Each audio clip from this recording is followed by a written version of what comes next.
Langsung dari lantai 2 Gedung Serambi Indonesia Tanjung Permai di Batas Kota, Syadaralun kembali lagi bersama saya Vira. Dan juga seperti yang sudah saya janjikan tadi, bahwa saat sekarang kita sudah dalam program Tausiah Ramadan kerjasama Radio Serambi FM dan juga Kemenak Kota Banda Aceh.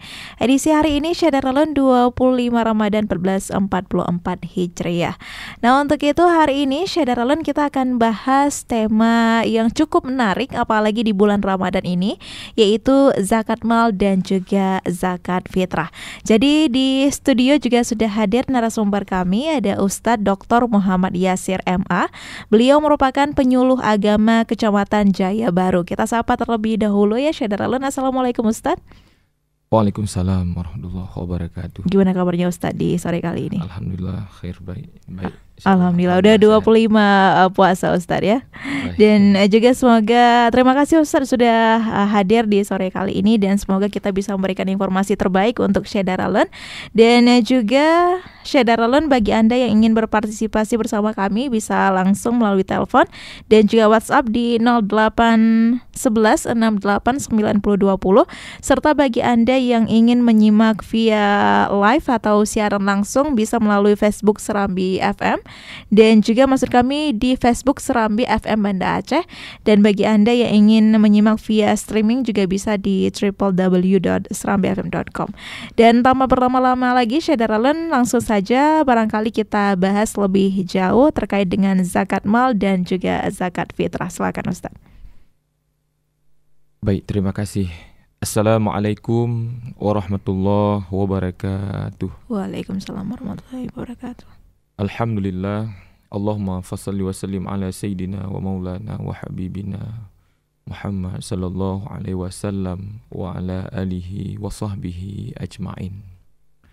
Syadaralun, dimanapun Anda berada, kami doakan mudah-mudahan Syadaralun semuanya selalu diberkahi oleh Allah Subhanahu wa ta'ala, diberikan kesempatan, kenikmatan dan kesempatan bisa menunaikan ibadah Ramadan hingga akhir Ramadan nanti. Dan insya Allah kita semua dicatat sebagai hamba Allah yang muttaqin, hamba Allah yang dicintai oleh Allah Subhanahu wa ta'ala. Innallaha yuhibbul muttaqin.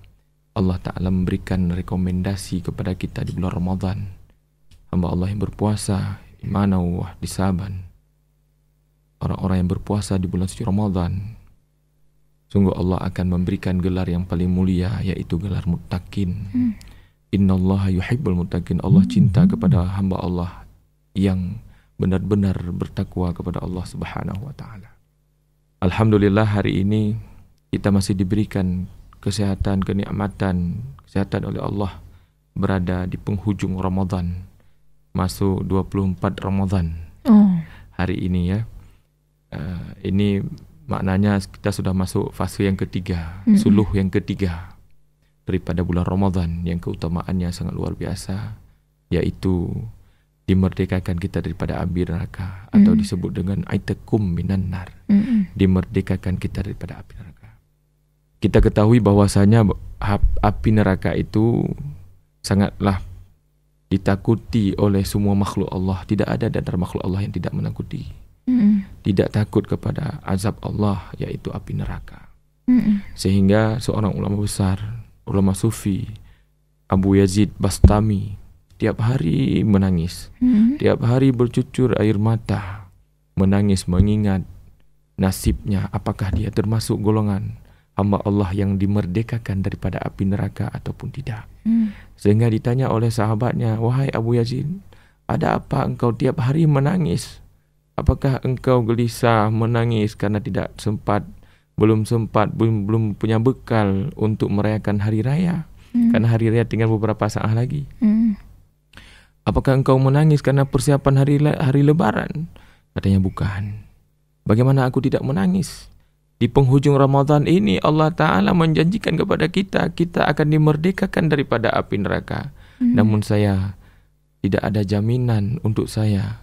Apakah termasuk saya dalam golongan orang-orang yang dimerdekakan dari api neraka? Maka Abu Yazid menangis. Karena azab Allah itu lebih dahsyat daripada segalanya. Seandainya aku diikat di dalam satu kamar selama-lamanya, dikurung di kamar mandi, saya sungguh sangat takut. Tapi azab Allah bukan dikurung di kamar mandi, bukan diikat di dalam penjara di dunia, tapi azab Allah setelah kita dibangkit nanti, kalau bukan masuk surga, maka masuk neraka. Na'udzubillah.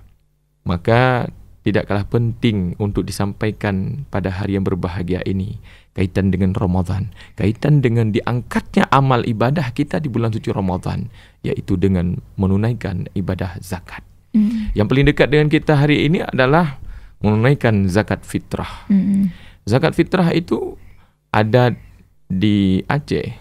Itu ditunaikan zakat fitrah di akhir Ramadan, ada yang di 27 Ramadan, ada yang 28 Ramadan yang dititipkan pada amil ataupun panitia zakat fitrah. Namun perlu kita sampaikan bahwa kewajiban menunaikan zakat fitrah itu dengan bertemu dua sebab. Yang pertama, ketemu juzuk daripada Ramadan dan juzuk daripada Syawal. Maka dengan masuknya awal Ramadan, maka hamba Allah yang beriman kepada Allah Subhanahu wa taala sudah bisa menunaikan zakat fitrah. Jadi zakat fitrah itu bisa di awal Ramadan, tidak mesti di akhir Ramadan.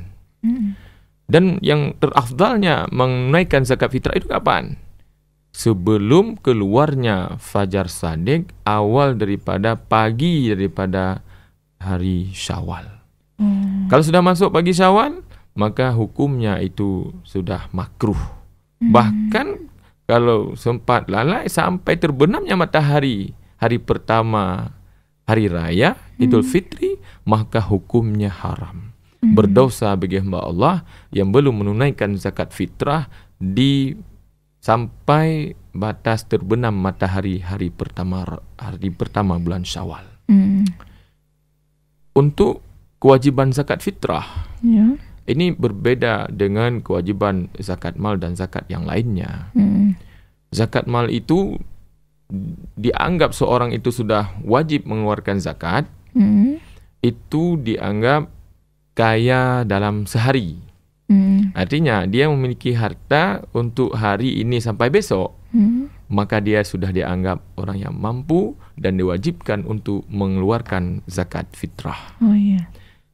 Kemudian zakat fitrah ini mungkin di Banda Aceh dan di Aceh sudah keluar surat edaran dari Kementerian Agama, dari Dinas Syariah Islam, dari pemerintah, bahwa zakat fitrah itu bisa dikeluarkan dengan referensi mazhab Syafi'i, yaitu diwajibkan mengeluarkan zakat fitrah dengan qut balad, artinya makanan yang dimakan oleh hamba Allah di negeri tersebut. Di negeri kita itu umumnya mengeluarkan mengkonsumsi makanan yaitu beras. Maka yang diwajibkan zakat itu dalam mazhab Syafi'i adalah beras senilai 2,8 kilogram. 2,8 kilogram. Namun bagi hamba Allah yang memiliki harta tetapi tidak sanggup mengangkat beras barangkali, tapi dianggap penting mengeluarkan zakat dengan nilai dikonversi dengan uang barangkali, ini juga dibenarkan di dalam mazhab Hanafi, ya. Dan namun mazhab Hanafi itu kadar zakatnya bukan 2,8 kilogram, tetapi senilai 3,8 kilogram. Namun dia bisa dikonversi kepada uang. Zakatnya pun bukan qut balad, boleh dengan gandum, boleh dengan kurma, boleh dengan kurma, kismis dan lain sebagainya. Namun patokannya itu 3,8 kilogram. Mungkin yang untuk taraf ekonomi masyarakat kita rata-rata itu mengeluarkan zakat itu dengan kadar gandum sebanyak 3,8 kilogram itu senilai Rp48.000. Itu kalau dengan apa namanya, dengan kur gandum ya, gandum. Kalau kurma nanti bisa dilihat, ada kurma sukari, ada kurma apalagi jua dan lain sebagainya. Dilihat berapa harga rupiahnya, senilai 3,8 kilogram. Kalau gandum itu sudah diputuskan senilai 48 kilogram. 48.000 ternyata. Iya benar, Rp48.000. Dan juga Ustadz, kalau kan ada sebagian yang katanya boleh memberikan uang, Ustadz. Betul. Itu mazhab mana? Yang Hanafi atau yang Syafi'i yang dikonversikan ke uangnya gimana nih, Ustadz? Ini yang mengeluarkan dengan uang yang dibenarkan itu dalam mazhab Hanafi. Yang dikonversi dengan uang ya. Kalau dalam Syafi'i tidak dibenarkan. Berarti cuma makanan pokok aja, Ustaz? Cuma makanan pokok.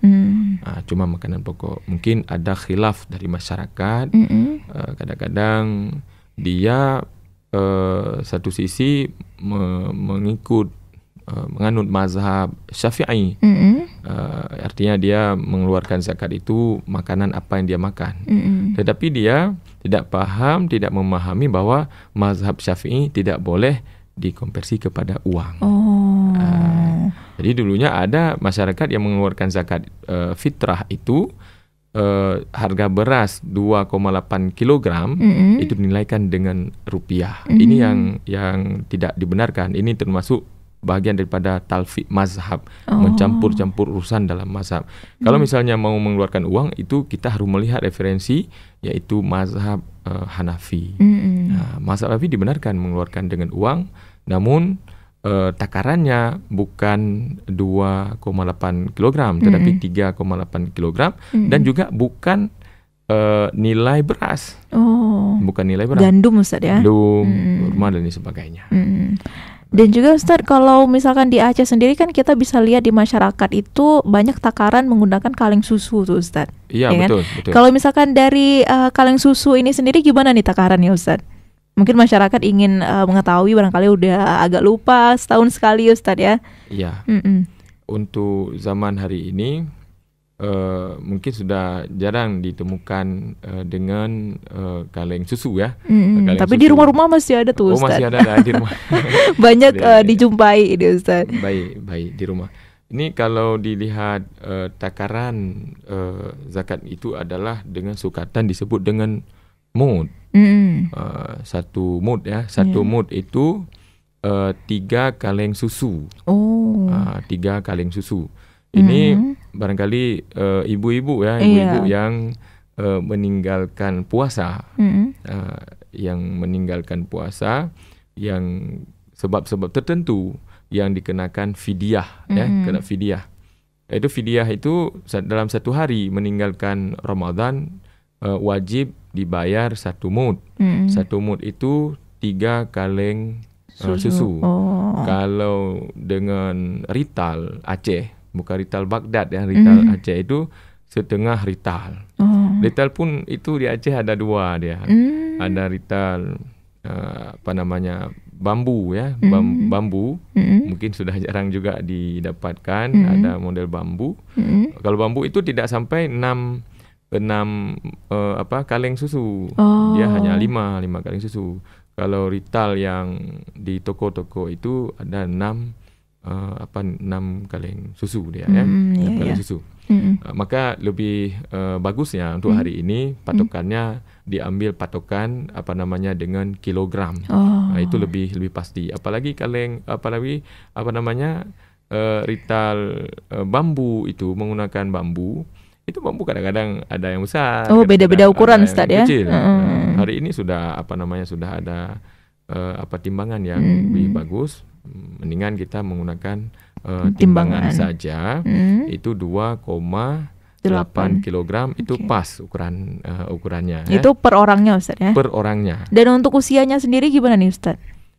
Usia orang yang diwajibkan zakat fitrah ya, zakat fitrah itu hamba Allah yang lahir sebelum keluarnya fajar hari Syawal itu sudah diwajibkan. Oh, berarti memang sudah dari bayi Ustaz ya? Dari bayi lahir di hari itu maka diwajibkan zakat fitrah, dan sampai dia masih menghembus nafas itu diwajibkan.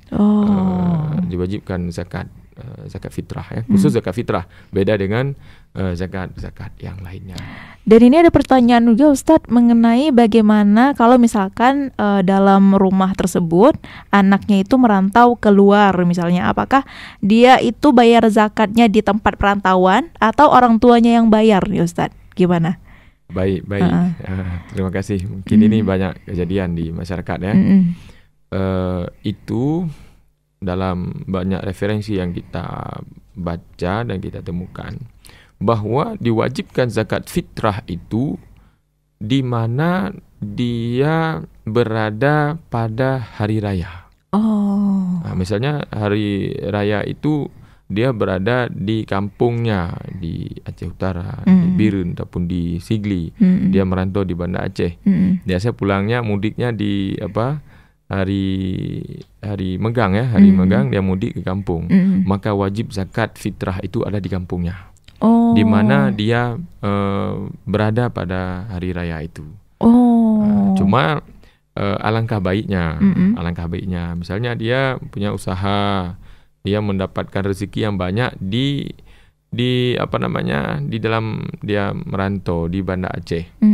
Ketika dia mengeluarkan zakat ke kampungnya, ini ada pikiran negatif barangkali dari masyarakat tempat dia tinggal, akan mempengaruhi kepada pengaruh sosial di dalam masyarakatnya. Ini karena zakatnya cuma 2,8 kg. Bagusnya di tempat dia tinggal juga dikeluarkan zakat kalau dia mampu, walaupun itu nanti masuk infak. Kemudian di kampungnya bisa 2 kali itu Ustaz. Ini yang banyak kejadian di tempat kita. Gitu. Agar nanti di masyarakat, apa tuh si Abdullah itu, dia tinggal di tempat kita tapi keluarkan zakat di sana. Sementara di tempat kita juga banyak fakir miskin ini. Bagaimana? Itu disiasati. Disiasati di tempat dia tinggal, dia keluarkan, tapi itu masuk kepada infak nanti. Masuk infak karena kewajibannya di sana dia, di tempat di mana dia hari raya nanti. Demikian. Berarti di mana tempat dia berlebaran, sebaiknya di situ dikeluarkan. Wajibnya di situ. Wajibnya di situ Ustaz. Wajibnya di situ. Bagusnya di tempat dia tinggal, dia cari rezeki juga dia dikeluarkan. Iya. Begitu. Dan untuk tujuan berzakat ini sendiri mungkin bisa dijabarkan ya Ustaz. Baik, terima kasih. Ini terutama zakat fitrah ya. Zakat fitrah ada hikmah ya. Hikmah daripada mengeluarkan zakat fitrah ini sangat penting untuk diketahui. Di mana zakat fitrah itu memiliki keutamaan. Yang pertama, saumu Ramadan mu'allakun bainas samawati wal ard la yurfa'u illa bizakatil fitrah. Pahala orang yang berpuasa selama 1 bulan penuh ini tidak diangkat oleh Allah Subhanahu wa taala, tidak diterima di sisi Allah Subhanahu wa taala sebelum dia mengeluarkan zakat fitrah. Maka sungguh sangat sia-sia ibadah Ramadan, menahan haus, menahan lapar, menahan dahaga. Di akhir Ramadan dia tidak diterima amal ibadahnya gara-gara dia tidak mengeluarkan zakat fitrah. Kadang-kadang dia mengeluarkan zakat fitrah tapi tidak mengetahui esensi, tidak mengetahui teori, tidak mengetahui syariat daripada mengeluarkan zakat fitrah. Maka ini perlu di akhir-akhir Ramadan seperti ini perlu mengasah ilmu kita dalam beramal khusus kepada zakat fitrah. Zakat fitrah itu diwajibkan kepada hamba Allah yang memiliki kekayaan dalam 1 hari, kemudian wajibnya pada tempat berada dia pada hari raya itu. Kalau dia mengeluarkan zakatnya di tempat dia bekerja, kemudian dia pulang kampung, ini tidak dianggap zakat. Tidak dianggap zakat. Maka dia sia-sia barangkali efeknya nanti ada dampaknya kepada amal ibadah puasanya tidak diterima di sisi Allah Subhanahu wa taala. Jadi berat juga Ustaz ya. Ya, Kalau misalkan puasa tapi nggak bayar zakat Ustaz ya, dan puasa tidak bayar zakat maka akan ngaruh kepada nilai ibadah dia. Kemudian keutamaan membayar zakat fitrah. Yang kedua. Iya. Yang kedua,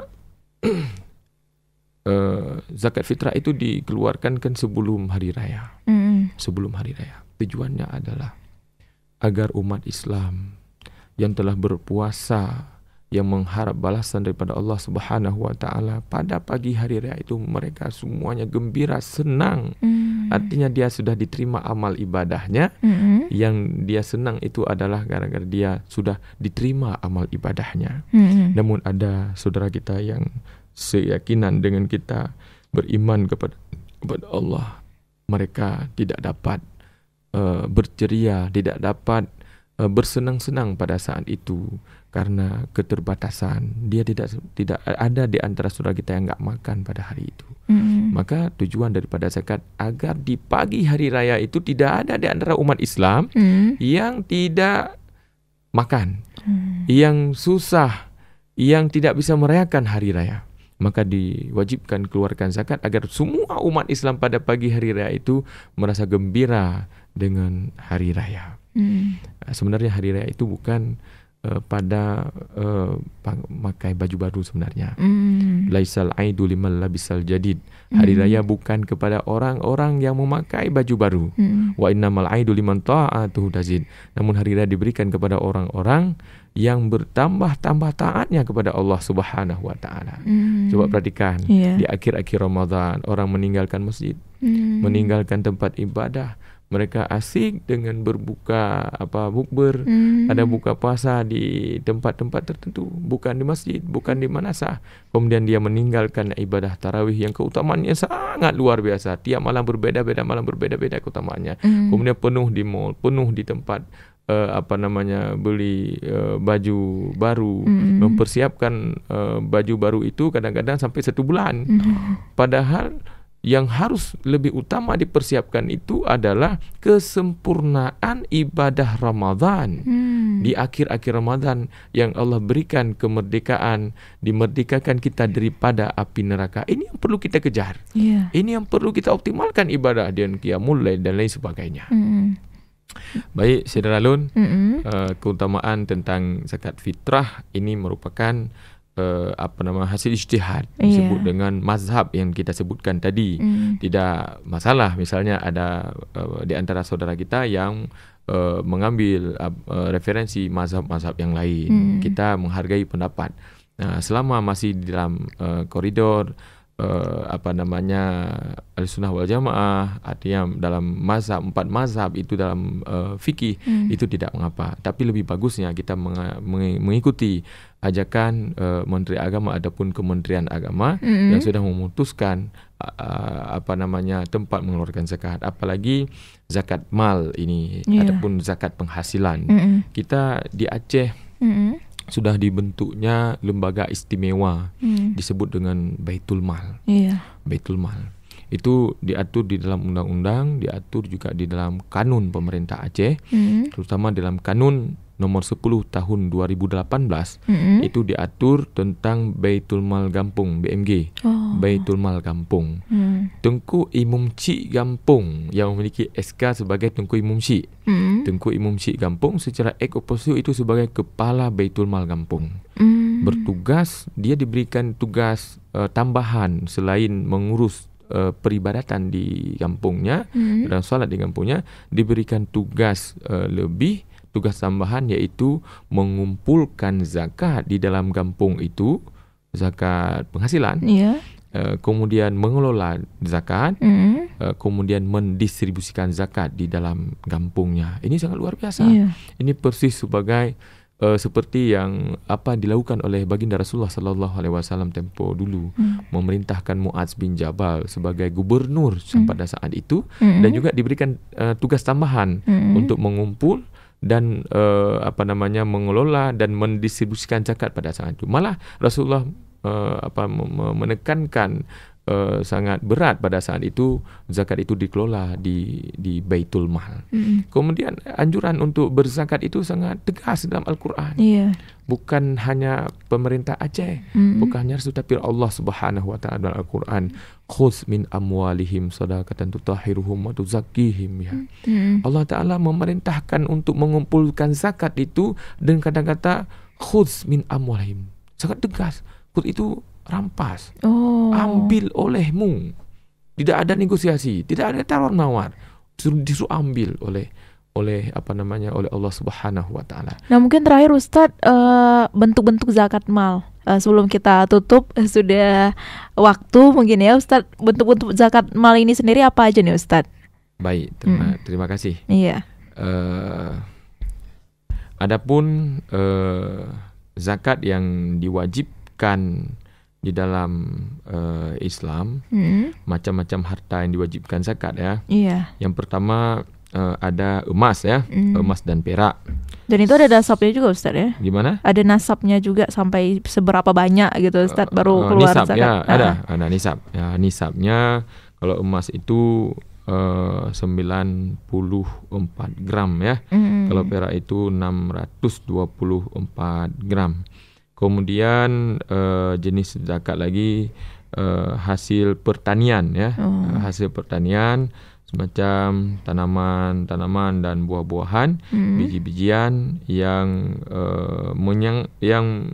mengenyangkan, ya, seperti beras, gandum dan lain sebagainya. Itu senilai 1000 kilogram ataupun 1 ton, ya, 1 ton. Kemudian hewan ternak seperti kambing atau domba, unta, barangkali tempat kita hanya ada kerbau, ya, kerbau, kambing, apalagi sapi, ya, sapi, itu ada takaran-takarannya tersendiri. Kemudian barang tambang, kemudian hasil tambang, emas, perak, kemudian harta perniagaan, kemudian yang paling banyak hari ini hasil survei, ya, survei di Banda Aceh itu kalau dihitung zakat penghasilan hasil survei itu melebihi 30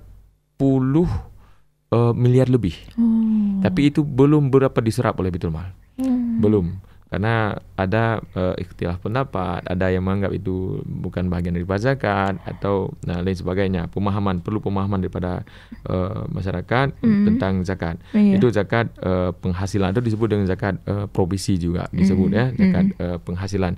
Itu semua jenis usaha yang dilakukan yang sifatnya halal, diproses dengan sistem ataupun dengan angkat yang halal, maka diwajibkan zakat. Dan zakat itu kalau dikeluarkan ke Baitul Mal, lembaga yang independen yang khusus ditangani zakat atau harta agama, dan ini betul-betul serius ditangani oleh pemerintah. Artinya amil ini sudah ditanggung, sudah dibayar honornya, gajinya oleh pemerintah. Zakat yang masuk ke Baitul Mal itu tidak sedikit pun diambil untuk amil. Tidak diambil oleh amil. Artinya zakat 100% bisa disalurkan, didistribusikan kepada para mustahi ataupun kepada fakir miskin. Dan zakat, keutamaan satu lagi ini walaupun waktunya, ya, zakat yang dikeluarkan ke Baitul Mal, yang dititipkan kepada Baitul Mal, zakat itu menjadi produktif. Dan ini yang sebenarnya yang dianjurkan di dalam agama untuk membahagiakan fakir miskin, untuk mensejahterakan fakir miskin dengan berbagai upaya. Kalau hanya diberikan kepada